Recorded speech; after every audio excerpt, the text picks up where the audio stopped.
तफसीलात के मुताबिक भिक्षा के करीब बाअसर भट्टा मालिक फलक पठान की निजी जेल पर भिक्षा पुलिस का अदालती हुक्म पर छापा मारने के बाद निजी जेल में जबरी कैद किए हुए 20 से ज्यादा अफराद बाजियाब कराया गया। जबरी कैद से बाजियाब होने वालों में मर्दों खवातीन समेत बच्चे भी शामिल थे। भिक्षा थाने के एसएचओ शाहनवाज खान फैली के मुताबिक छापा अदालती हुक्म पर मारा गया है। बाजियाब होने वाले अफराद को हालांकि अदालत में पेश किया गया।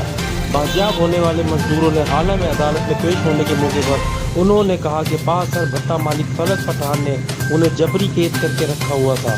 हमें अपनी मेहनत मजदूरी की उजरत भी नहीं दी जाती। Amjad Ali Rajput, 51 TV news, Matiari.